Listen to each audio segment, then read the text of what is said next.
सिक्योरिया का ही ध्यान रखें, आम है एससीआई इन्वेस्टमेंट्स, तो वो अपना स्टेक इंडिगो पेंट्स में आज पेयर ऑफ करता हुआ नजर आएगा। चलिए भाई, वेडनेसडे का दिन, एक दिन की छुट्टी के बाद आप सबका स्वागत है। आप सबको गुरु पूरब दी लख लख बधाइयां। और दिखाइए जरा 1 मिनट सब जो जुड़ चुके हैं। वीरू आए क्या? अरे भाई, हम सुने रात में 2 बजे पलंग से गिर गए आप। सुना अर्थक्वेक के ट्रेमर फील हुए है ना रात में? अच्छा, मैं अपडेट दे दूं, नहीं, लेकिन 1:57 पे 6.3 मैग्नीट्यूड का नेपाल में अर्थक्वेक, दिल्ली, उत्तराखंड, यूपी सभी इलाकों में तगड़े ट्रेमर्स फील हुए। वीरू कुछ कह रहे थे आप? नहीं आशीष, मतलब मैं तो बहुत गहरी नींद में था और आप सोचिए कि वो कितना तीव्र गति का, अगर आप देखें, भूकंप था कि आप उठ गए। मैं किसी आहट से उठा और मैं रात भर सोचता रहा वो आहट क्या थी। और जब सुबह ऑफिस आने के वक्त में जाते वक्त मंदिर में माथा टेकने के लिए बैठा तो देखा कि फोटो गिरी हुई थी। तो बहुत तेज भूकंप था और आप उसे फील कर पा रहे थे। मैं देखने के बाद फिर भागा नीचे और करीब 2:30 के आसपास फिर बिल्डिंग में ऊपर आया। लेकिन बहुत तीव्र था, यकीन मानिए भूकंप आपका। हाँ, मैं सुबह उठते से अपडेट आया, मेरे मामा सबका मैसेज आया था यूपी से कि सॉलिड ट्रेमर्स फील हुए हैं। ठीक है, ध्यान रखिए भाई अपना। ये दिल्ली का प्रॉब्लम हो गई है, ये अफगानिस्तान में, नेपाल में एकदम ही सेस्मिक एक्टिविटी बहुत ज्यादा बढ़ रही है। खैर, चलिए आज के सेशन की तैयारी कर ली जाए। और आज क्योंकि एक दिन की छुट्टी के बाद लौट रहे हैं तो एक दिन ही 2 दिन के क्यूज डाइजेस्ट करने हैं। 2 दिन मतलब यूएस में मंडे को क्या हुआ, यूएस में कल ट्यूसडे को क्या हुआ। तो पहले बता देता हूं मंडे को हम लोग जब क्लोज हो रहे थे 1/4% के उछाल के साथ यूएस के तीनों फ्यूचर्स ट्रेड कर रहे थे। ये डाइजेस्टेड, हम चले गए छुट्टी पे। ये तो कल का है, छोड़ दीजिए इसको। पहले यूएस में मंडे को 1% से 1.25% तीनों बेंचमार्क्स में उछाल। डाउ दिन के हाईस पे 400 सवा 400 अंक मजबूत बंद हुआ। तो जो डाइजेस्ट किया था उससे अच्छी तेजी बनी। उसके बाद कल का सेशन जो अभी दिखाया डायरेक्टर साहब ने, वो कल का था। कल फिर 400 पॉइंट के उछाल के बाद 300 सवा 300 पॉइंट का फिर डाउन में मजबूती, आधे से 1% फिर से सारे बेंचमार्क्स मजबूती के साथ कामकाज कर रहे थे। और आज सुबह के फ्यूचर्स फ्लैट है। तो जहां छोड़ा था सिर्फ 1/4% उछाल, उसकी जगह 1% की मजबूती 2 सेशंस में। और आज सुबह फ्यूचर्स फ्लैट। तब और अब स्क्रीन पे दिखाइए, क्लियर हो जाएगा। ये जो नहीं, तब और अब दिखाएंगे नहीं क्या, वो डिफरेंशियल जो है वो दिखाएगा आपको किस तरह की मजबूती हमें डाइजेस्ट करनी है। 32,500 पे छोड़ा हुआ डाउ फ्यूचर 33,100 के जोन पे इस समय 600 पॉइंट मजबूत नजर आएगा आपको। ये डिफरेंशियल है जो एशिया नहीं, हम एशिया तो कल खुला हुआ था, हम डाइजेस्ट करते हुए नजर आएंगे। और 18,400 पकड़ लेते हैं, 18,400। मंडे को 3:30 बजे एसजीएक्स निफ्टी था 18,260, 263 टू बी प्रिसाइज। तो 260 पकड़ी, इधर 400 पकड़ी। दरअसल हम 140 पॉइंट की मजबूती के साथ शुरुआत करेंगे। इस तरह के इंडिकेशंस एसजीएक्स निफ्टी देता हुआ। तो हम दरअसल जो दिख रहा है उतनी तेजी नहीं, इससे कहीं ज्यादा तेजी, 125 से 150 पॉइंट के गैप के साथ आज हम लोग अपने सेशन की शुरुआत करने जा रहे हैं। यह है कहानी। ऐसे में ग्लोबली हुआ क्या, यूएस के मिड टर्म पोल्स अंडरवे होंगे मेरे ख्याल से। जैसी खत्म होते हैं उसके बाद से अगर क्लियर कट रुझान बन रहा होता है तो डिक्लेयर करना भी शुरू कर देते हैं। तो खैर, वो कहां पहुंची स्थिति, कौन किस टाइमलाइन पर हम लोग वर्क कर रहे हैं, नीरज जी बगल में बैठे, इनसे समझूंगा। और आज हम तेजी बुना रहे होंगे, कल यूएस में फिर वो इन्फ्लेशन के नंबर्स आने वाले हैं। तो ये सब ध्यान रखना है। Globally mood mall Neeraj ji से, वीरू से समझेंगे इस गैप अप को फिर अब क्या करना है, चेज कैसे करना है। 18,400 के आसपास की हम शुरुआत करने की तैयारी कर रहे हैं। और हर्षदा बताएंगे आपको आज के तमाम इंपॉर्टेंट स्टॉक्स से news. Neeraj ji good morning, क्या हाल चाल रहा 2 दिन? 2 दिन बहुत बढ़िया, मार्केट में अच्छी तेजी कंटिन्यू रही।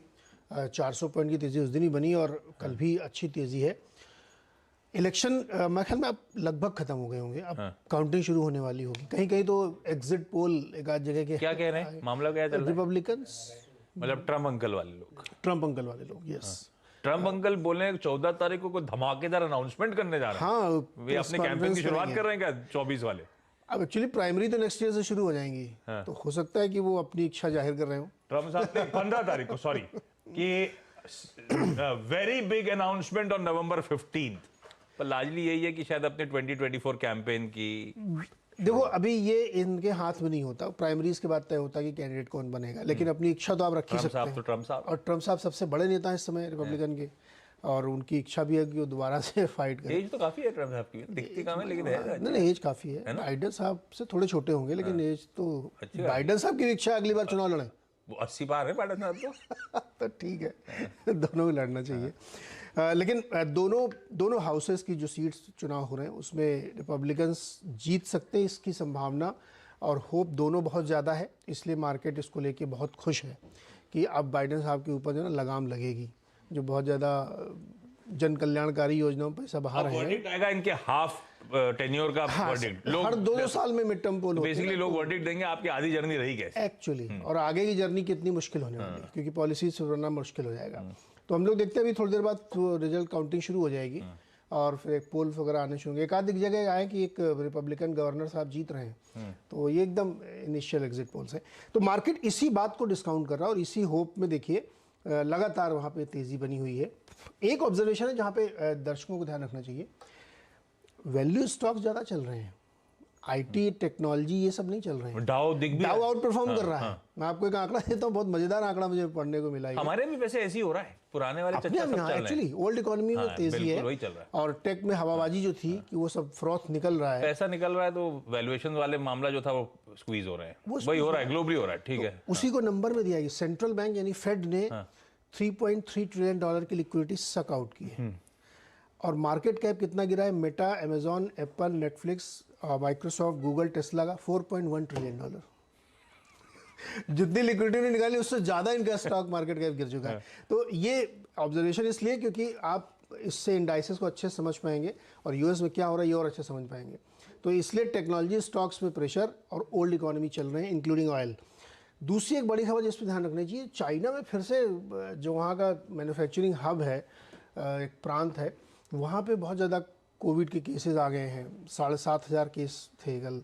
तो उसकी वजह से बड़ी दिक्कत वहाँ पे हो रही है, मतलब फिर से बहुत तेज़ी से बढ़ रहे हैं। तो बार बार ये खबरें आती हैं कि अब जीरो कोविड पॉलिसी खत्म करने की, और जैसे सोचते हैं वैसे ये धमाका हो जाता है। तो उसकी वजह से आप देखिएगा कि मेटल्स में प्रेशर रहेगा, डिस्पाइट कि डॉलर काफ़ी गिरा है, डॉलर इंडेक्स 10 के नीचे आ गया, 110 के, उसके बावजूद मेटल्स में तेज़ी के संकेत काफ़ी कम है। तो ये रुझान है, लेकिन मोटे तौर पर तेज़ी बनी रहेगी क्योंकि रिजल्ट्स जब तक नहीं आ जाते तब तक। और उसके कल 10 तारीख है ना, कल वो मैजिक नंबर आएगा, अपन फ्राइडे को रिएक्ट कर रहे होंगे, फ्राइडे को रिएक्ट करेंगे। हाँ, इस बीच सेंटिमेंट्स को ड्राइव करेगा, वो दो सेमीफाइनल खड़े हुए हैं सामने। आज पाकिस्तान न्यूजीलैंड का है, कल हमारी बारी है। कौन जीतेगा आज? पता नहीं, हम लोग अभी समझ में नहीं आ रहा। चाहता तो वो फाइनल उन्हीं के साथ हो, लेकिन ये भी नहीं चाहता कि वो जीते। आप ज्यादा थ्रिलिंग मैच देखना चाहते हैं फाइनल? मैं चाहता तो फाइनल उन्हीं के साथ हो, लेकिन आज जीतता हुआ नहीं देख सकता। अभी क्या बड़ी मुश्किल का टाइम हो गया वीरू भाई। 33-100 के ऊपर डाउ, क्या हालचाल चार्ट्स के? हाँ आशीष, एग्जैक्टली अगर आप देखें लास्ट टू लास्ट वीक आपको याद होगा जब हम बात कर रहे थे कि डाउ ने 200 डे एक्सपोनेंशियल मूविंग एवरेज पार किया था। हालांकि उसके बाद एक रेट हाइक के बाद जब उसने उस एवरेज को तोड़ा, लेकिन कोलैप्स नहीं हुआ आशीष, और फिर 200 डेमा को रिगेन किया। लेकिन इस बार बात 200 डेमा की नहीं है, बात कुछ बड़ी है। आपको याद होगा एक टर्म का इस्तेमाल किया था हमने, CY22 की, एक स्लोपिंग डाउनवर्ड चैनल, जिसके लगभग 1, 2, 3 और ये चौथा स्ट्राइक था। देखिए तीसरा और चौथा स्ट्राइक हमेशा अगर आप देखें महत्वपूर्ण होता है, क्रिटिकल होता है और डिसाइसिव भी होता है आशीष।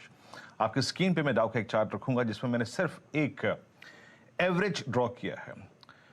एक अटेम्प्ट लिया था हमने जुलाई में, इसको पोस्ट वॉर जब हमने स्ट्राइक किया था, उसके बाद सेकेंड अटेम्प्ट लिया हमने अगर आप देखें अगस्त में, और ये फोर्थ अटेम्प्ट है।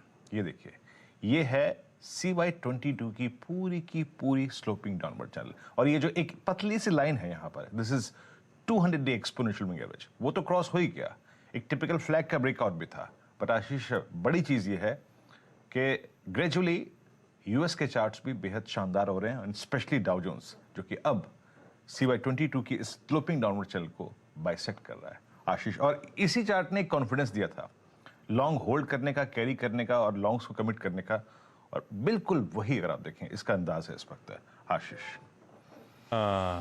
अच्छा, वैसे हमारे ट्रेडर्स का कन्विक्शन प्ले आउट हो रहा है। पिछले कई दिनों से आपने नोटिस करा होगा, इंटरडे चार्ट्स कंसोलिडेशन, जाते जाते तेजी, फ्राइडे को हुआ था, मंडे को गैप मिला, मंडे को भी इंटरडे स्क्रीन्स पर आएगा। वो आखिरी में जाते हुए लाल से क्या मूव लिया, और वो कन्विक्शन जिन्होंने लिया था वो प्ले आउट होगा, क्योंकि आज हम तगड़ा 150 पॉइंट 125 पॉइंट के गैप अप के साथ शुरुआत करने जा रहे हैं। लेकिन वीरू, इस तरह के तगड़े गैप के बाद 18,200 के ऊपर वीकली क्लोज मिली हमको, बढ़िया। और लेकिन आज हम सीधे 18,300 400 की ट्रेजेक्टरी को हिट करते हुए नजर आएंगे खुलते ही। कैसे अप्रोच करूं इस निफ्टी को, निफ्टी बैंक को? देखिए आशीष, जो कैरी कर रहा है ना उसको रिवॉर्ड मिल रहा है, बहुत अच्छा रिवॉर्ड मिल रहा है। और 2 बजे की एग्जैक्टली अगर आप आवाज की कमेंट्री सुने, सीएनबीसी आवाज हमने क्या अप्रोच ली थी, एग्जैक्टली 2 बजे डॉट 18,080 का लेवल था। बाय कीजिए, अभी बाय कीजिए। क्यों? वो एक ऑप्शन सपोर्ट था आशीष। वीकली और मंथली कॉन्ट्रैक्ट में 18,000 की पुट सबसे स्ट्रॉन्ग आउटस्टैंडिंग वाले लेके बैठी थी। हमारा जो बेस था क्या था, 18,090 18,050, एग्जैक्टली वहीं पे आया, बाय किया, डे हाई पे क्लोज हुआ। और ये मैंने कहा था यस कि प्लीज इसे कैरी करिए। जिस प्रकार की यूएस की डाउ की प्लेसमेंट थी, इसको कैरी करिए। निफ्टी बैंक बहुत स्ट्रांग था, तो उस पर मैंने अगर आप देखें कोई व्यू नहीं दिया था, क्योंकि वो ऑलरेडी अगर आप देखें लॉन्ग था। बट निफ्टी ने एक बहुत अप्रोप्रिएट डिप दिया था आशीष। अच्छा, उस लॉन्ग पे अब क्या करें और कैसे अप्रोच करें? एक बात कह देता हूं, बतौर डे ट्रेडर बेस पे जरूर फोकस कीजिएगा। बेस बहुत अच्छा रिवॉर्ड दे रहा है। डेटा पे आते हैं। डेटा क्या कहता है जनाब? डेटा ये कहता है कि एफआईएस की बहुत स्ट्रांग बाइंग है आशीष, और करीब करीब इस सेशन में भी, यानी सोमवार में भी, करीब 1948 करोड़ रुपए की बाइंग करी। 108 करोड़ रुपए का इंडेक्स बेचा, 2600 अगर आप देखें 71 contract long, 4268 contract short. Stock future substantially buy किया, अगर आप देखें करीब 450 करोड़ रुपए का। यहां पे करीब 6300 long, 9200 contract short. Index option में कॉल शॉर्ट काफी कवर की है, कॉल लॉन्ग्स में प्रॉफिट बुक किया है, और ऑप्शंस उन्होंने काफी तक लिक्विडेट किए हैं। क्या अप्रोच रहेगी? देखिए आशीष, मैंने मंडे को भी कहा था, और हम लोगों ने जो आवाज पे अप्रोच ली थी कि वी आर हेडिंग टुवर्ड्स 18,423, 18,423। इस वीकली कॉन्ट्रैक्ट का डेटा कह रहा है कि हम 18,423 की तरफ जा रहे हैं फर्स्ट इंस्टेंस में, और आज देख लीजिए आपको खुलते साथ वो लेवल मिल जाएगा। बड़ा कॉल राइटर अब सिर्फ 18,500 की स्ट्राइक पे है इस वीकली कॉन्ट्रैक्ट का। और पुट राइटर्स आशीष क्या हुआ, जब मंडे को हम एक स्ट्रॉन्ग क्लोज देके बंद हुए लोअर लेवल से, 18,200 पर भी पुट राइटर विजिबल था, और सबसे स्ट्रॉन्ग पुट राइटिंग आशीष वहीं पे हुई। मेरी अप्रोच क्या रहेगी? देखिए, चेस करिए इस मार्केट को, और हाँ, डे ट्रेडर्स प्लीज इनिशियली अगर आप देखें अपने टोटल वॉल्यूम का सिर्फ 20 या फिर 30% इन्फ्यूज कीजिए। बट अगर आपको बेस 1 मिले किसी भी तरीके से, आशीष पिछले 5 सेशंस में आवाज का जो बेस होता है वहां पे आप ट्रेड पिक करिए, क्या रिवॉर्ड मिलता है। और बेस आज का भी क्या है आशीष? आज का बेस है बेस 1, इट्स 18,234,121। अगर इस जोन में कभी भी आपको मिल जाए तो एक स्ट्रॉन्ग बाय होगा। ऑल्दो आपको लॉन्ग की अप्रोच रखनी है, कुछ इन लेवल्स पे भी, हायर लेवल्स पे भी आप कमिट जरूर कीजिएगा। नेक्स्ट ऑप्शन हर्डल, वो सिर्फ 18,500 की स्ट्राइक है, जहां पे अगर आप देखें साइजेबल ओआई खड़ा है। ये है अप्रोच। फिर कहूंगा आशीष, जो लेवल सबसे स्ट्रॉन्ग पुट राइटिंग का लेवल है वो सोमवार को था 18,100, उसने अपना काम कर दिया, और आज वो है 18,200। सो एनी डिप टुवर्ड्स उसके ऊपर का डिप बाय करने के लिए होगा। निफ्टी बैंक क्लियरली अप्रोच थी, कैरी करिए लॉन्ग को। हम 41,560 के उस कॉल राइटर के जोन के ऊपर बंद हुए क्लोजिंग में आशीष। आज खुलते साथ आप ऑल टाइम हाई देखेंगे। ये एक रिवॉर्ड होगा जिसने सोमवार को कैरी करा। डेटा क्या कहता है? डेटा ये कहता है कि करीब 19,68,000 कॉल 42,000 की स्ट्राइक पे खड़ी है, और उसके बाद जो कॉल सबसे स्ट्रॉन्ग ओआई लेके खड़ी है वो है 42,500 की। देखिए, इसका उल्लेख करना यहां इसलिए जरूरी है क्योंकि अब हम एक्सपायरी की तरफ भी जाएंगे आशीष। लॉन्ग रहिए, बेस 1 के ऊपर कोई डिप मिले तो जरूर बाय कीजिएगा। और एक और चीज, अगर हम एक बार ऑल टाइम हाई को प्रीवियस 840 को टॉप जाते हैं, क्रॉस कर जाते हैं, तो अपने स्टॉप लॉसेस को, ट्रेलिंग स्टॉप लॉसेस को उस पे ले आइएगा। पहला हर्डल आएगा 42,000, वो पार करते हैं तो 42,200, और आपके स्क्रीन पे लेवल्स मेंशन है, उसके अनुसार चेस कीजिएगा। 42,200 लगभग 21, 230, 460 और 540।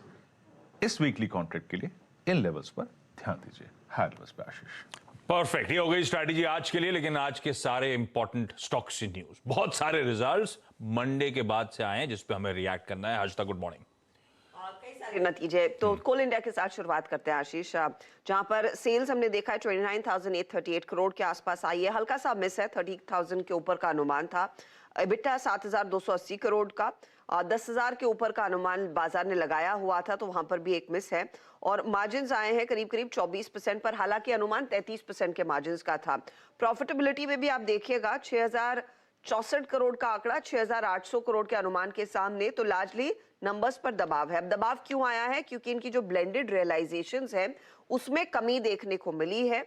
करीब ये 1,781 रुपए प्रति टन के आसपास आई है, जहां पर एक्सपेक्टेशन था कि करीब 1,872 के ऊपर रहना चाहिए ये आंकड़ा। दूसरी बात, कंपनी ई ऑक्शंस पर ज्यादा जोर दे रही है, वहां पर रियलाइजेशंस थोड़े से नर्म दिखाई देते हैं। आंकड़े के लिहाज से अच्छे, वॉल्यूम्स के लिहाज से बहुत कमी देखने को मिल रही है, तो वो एक दरअसल स्थिति है जो दबाव डाल रही है कंपनी पर। अब बीपीसीएल, और जैसे आप हेडलाइन भी पढ़ रहे थे, ये भी अनुमान के से बहुत खराब परफॉर्मेंस है। नेट लॉस आया है करीब करीब ये इनफैक्ट लॉस इंप्रूव हुआ है, बेग योर पार्डन, 304 करोड़ का लॉस आया है। लॉस एक्सपेक्टेड था 7,500 करोड़ के आसपास का, तो वहां पर थोड़ी सी स्थिति में सुधार देखने को मिला है। आप कंपेयर करेंगे तो 6,500 करोड़ के लॉस के सामने 304 करोड़ का ही लॉस कंपनी ने दिखाया है। हालांकि रेवेन्यू पर प्रेशर करीब 5% का। EBITDA लेवल पर भी आप देखिए पॉजिटिव आंकड़ा 1,433 करोड़ का EBITDA versus EBITDA loss last quarter में।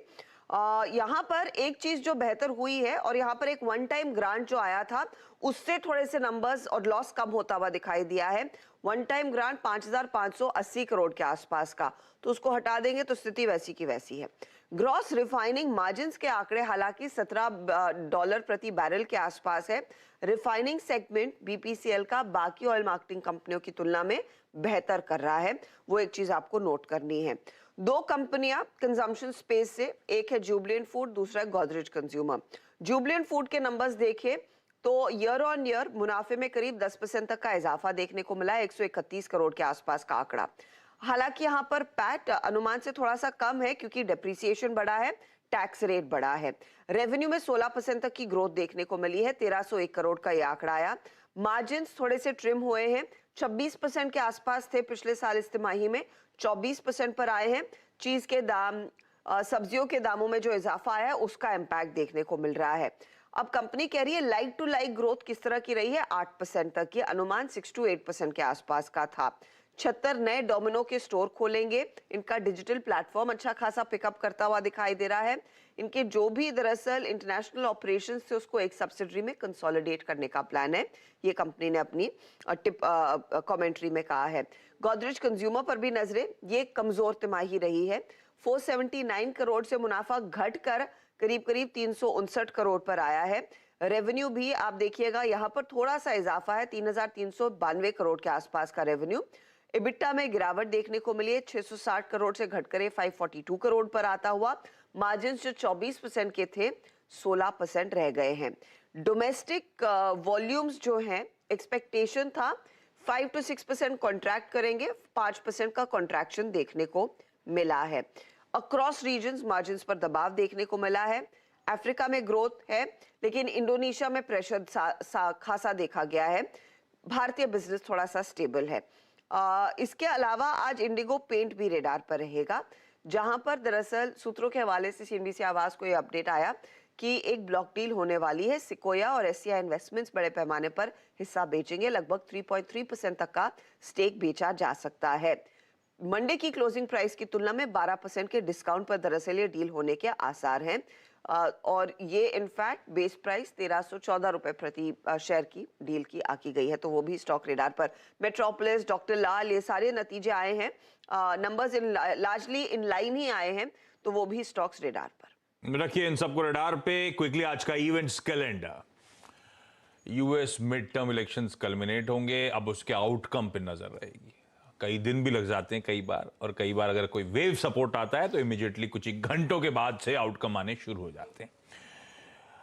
रिजल्ट्स तो बता दी जहां पर रिएक्शंस आने हैं, लेकिन आज जो नंबर्स आने हैं उसमें टाटा मोटर्स निफ्टी की एक कंपनी, वायदा बाजार की 8, Balrampur Chini, Deepak nitrite, Godrej properties, Lupin, Piramal enterprises, Petronet, Pidilite और रामको सीमेंट्स, इन 8 कंपनीज के नंबर्स आएंगे। कैश वाली नहीं जा रहा हूं, लंबी लिस्ट है, वायदा में इतने सारे नंबर्स थे।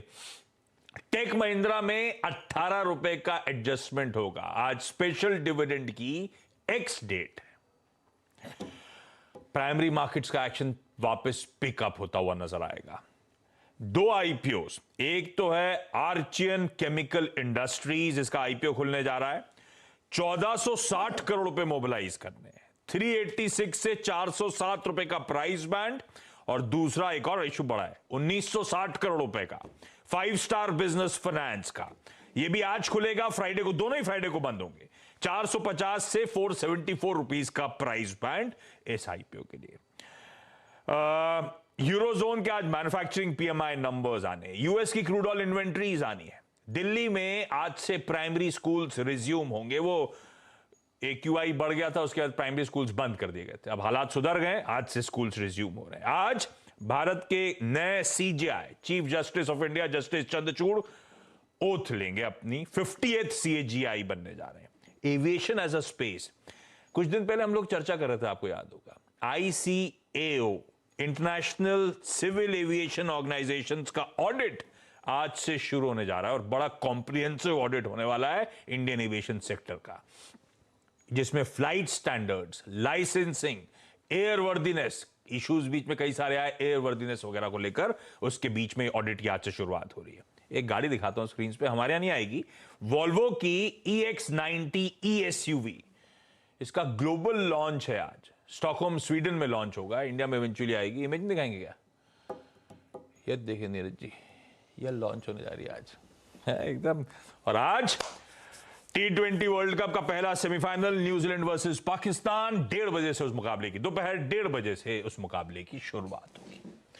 ब्रेक ले रहा हूं, ब्रेक अच्छा नहीं, ब्रेक लेते लेते एक ट्वीट के साथ छोड़े जाता हूं, और ब्रेक से जब लौटूंगा तो कमोडिटीज, करेंसी मार्केट्स पर चर्चा करेंगे। विजय माल्या साहब ने कल सबको गुरु नानक जयंती की बधाइयां दी, बैंक हॉलिडे की बढ़िया कंसिस्टेंसी मेंटेन करते हुए वो ट्वीट के साथ छोड़े जा रहा हूं। कल बैंक हॉलिडे के दिन ये ट्वीट आया है। ब्रेक ले रहा हूं, ब्रेक के उस पार कमोडिटीज पे फोकस। चलिए, ब्रेक के बाद आपका स्वागत है, और आज कमोडिटीज पे चर्चा करने के लिए अजय केडिया साहब आपको आपकी स्क्रीन पे नजर आएंगे। केडिया साहब, केडिया कमोडिटीज से जुड़ते हुए, गुड मॉर्निंग साहब। अजय जी, कहां से कैसे कमाई करी जाए कमोडिटीज में, आज कहां है मौके, आपके टॉप पिक्स कौन से हैं? बिल्कुल आशीष जी, मार्केट में काफी मोमेंटम है। इनफैक्ट कल के सेशन में सोने और चांदी में जबरदस्त तेजी आते हुए देखी हमने, जहां गोल्ड इंटरनेशनल में 1713 के करीब इस वक्त ट्रेड कर रहा है, और चांदी भी। तो हमें लगता है जिस ढंग से डॉलर इंडेक्स में कंटिन्यू गिरावट, 110 के नीचे आज 109.50 पे ट्रेड कर रहा है, तो कहीं ना कहीं सोने और चांदी पे अभी भी बैट लगा के चल सकते हैं। तो आज के लिए मुझे लगता है थोड़ा सा बाय ऑन ड्रॉप की रणनीति बना के चलिए, क्योंकि रुपया भी थोड़ा मजबूत होता हुआ दिखाई देगा। तो 51,200 के करीब गोल्ड दिसंबर वाइजर लेके चलना चाहिए, 51,750 तक के टारगेट देखने मिल जाएंगे। वहीं अगर चांदी की अगर बात करें तो 61,500 का काफी इंपॉर्टेंट लेवल रहेगा, यहाँ पे पुल बैक पे आप लेके चलिए। 62,500 से लेके 63,000 तक के भी लेवल हम चांदी पे देख पाएंगे। Top trade Ajay ji, thank you so much. जाता था SGX निफ्टी, अब और तेजी बढ़ रही है। इस समय 18,400 के कंफर्टेबली ऊपर SGX निफ्टी कामकाज करता हुआ, एक बार दिखाएंगे नहीं क्या, पर वो ये एडजस्टमेंट है। हम कल छुट्टी पे थे, तो हमें दरअसल 260, 40 उधर, 150 पॉइंट से ज्यादा की मजबूती, कह लीजिए 150 पॉइंट की मजबूती के साथ हम लोग शुरुआत करेंगे इस तरह के, एटलीस्ट अब तक सिंगापुर से क्यूज आते हुए। इस नोट पर मॉर्निंग कॉल में आज के लिए इतना ही। ब्रेक ले रहा हूं, ब्रेक के उस पार सीधा सौदा। नमस्कार।